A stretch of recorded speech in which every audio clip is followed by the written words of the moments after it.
안녕하세요. 광교고입니다. 오늘의 주제는 한국 증시 왜 안 오를까?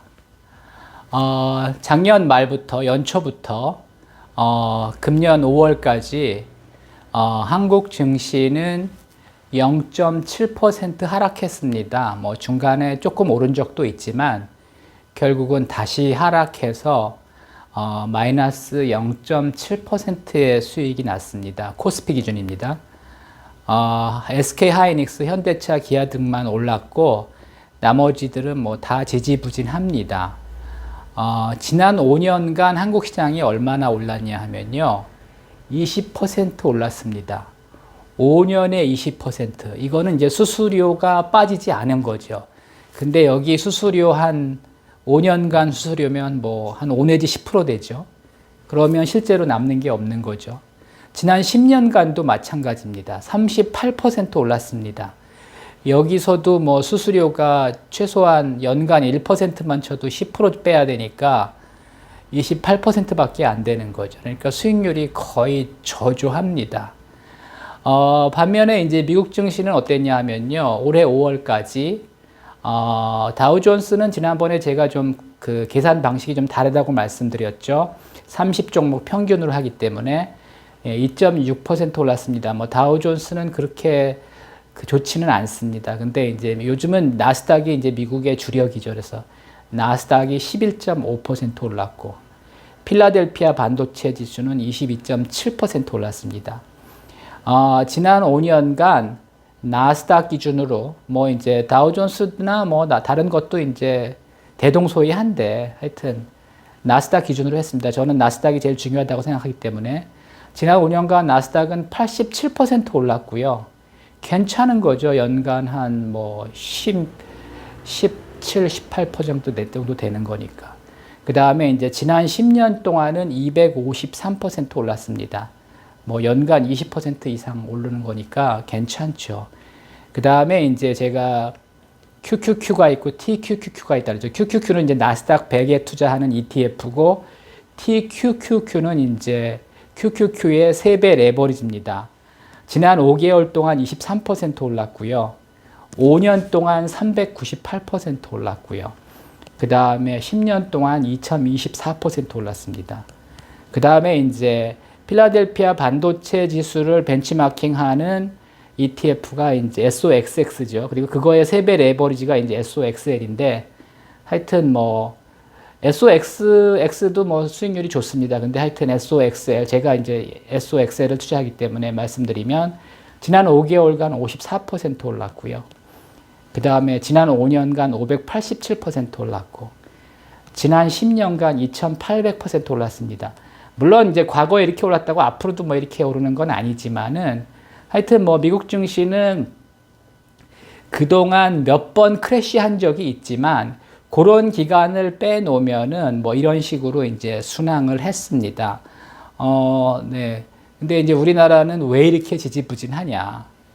뭐 제가 이제 2000년에 이제는 글로벌 스탠다드로 승부하라 이제 이런 책을 쓴 적이 있는데 그 책에서도 이제 다 그러니까 지적한 건데 일단은 우리나라는 미국은 철저하게 주주이익의 극대화가 목표입니다. 뭐 하여튼 오너건 전문 경영인이건 다 주주이익의 극대화를 하는 게 뭐 아주 고정된 철학이고요.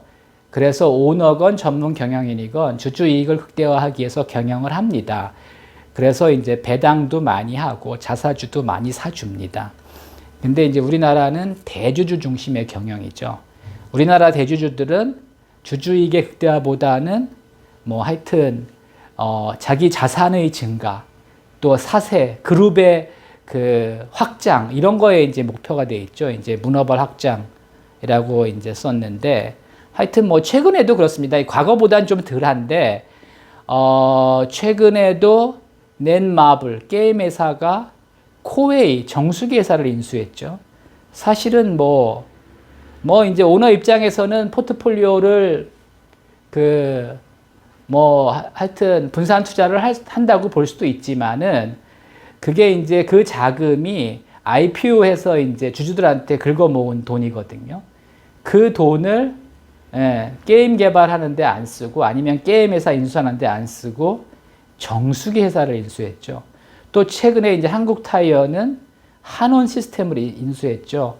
뭐 이제 한국 타이어는 타이어 자동차 부품 회사고 한원 시스템 거기는 이제 열 교환기 자동차용 에어컨 이런 거 하는 회사거든요.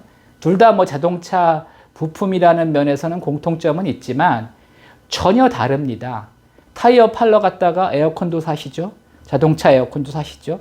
이게 사실은 먹히지 않습니다. 또 자동차 에어컨 팔러 갔다가 우리 타이어도 생산하는데 타이어도 좀 사주시죠.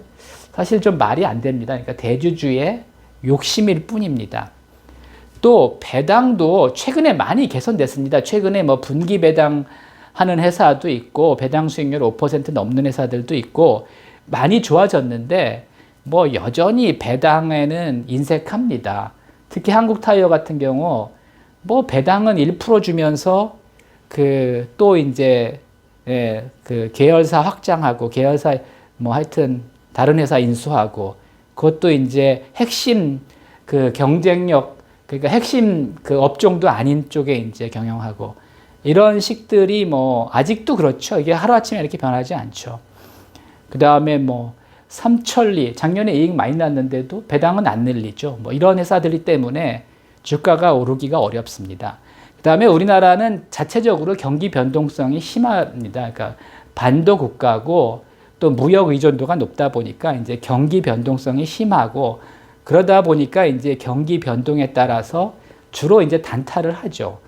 그 다음에 세법도 우리나라는 그 금투세가 없고 증권 거래세가 있죠. 그러니까 증권 거래세만 내면 뭐 무제한으로 사고 팔아도 소득세는 없기 때문에 사실은 이제 단타가 횡행할 수가 있습니다. 뭐 우리나라 개미들은 금투세를 이제 반대하는데 사실은 금투세가 자리만 잡는다면 오히려 좋을 수도 있습니다. 장기 투자가 정착될 수도 있습니다. 근데 이제 정착되기까지는 상당한 시간과 인내심이 이제 필요할 겁니다. 이러다 보니까 우리나라는 장기 투자자가 없습니다. 연기금만 장기 투자하고요. 특히 이제 우리나라 금융기관, 외국은 이제 연금, 기금, 보험, 은행 뭐 다 주식 투자를 많이 합니다. 근데 우리나라는 우리나라 은행이나 보험사들이 과거에는 주식 투자를 많이 했는데 수익이 안 나다 보니까 지금은 안 합니다. 삼성생명, 삼성화재만 주식이 좀 있는데 그것도 대부분 계열사 주식이고요. 다른 주식들은 거의 없습니다. 그래서 우리나라 보험사 주식 안 하고요. 은행들도 과거엔 많이 했는데 지금은 안 합니다.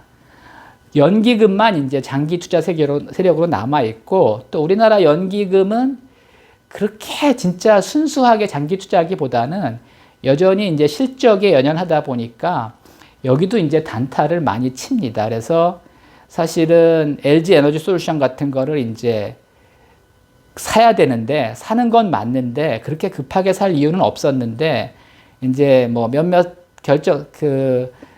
결정자들이 좀 흥분했겠죠. 그래서 하여튼 비싸게 사가지고 지금 한 2, 3조 물린 것 같고요.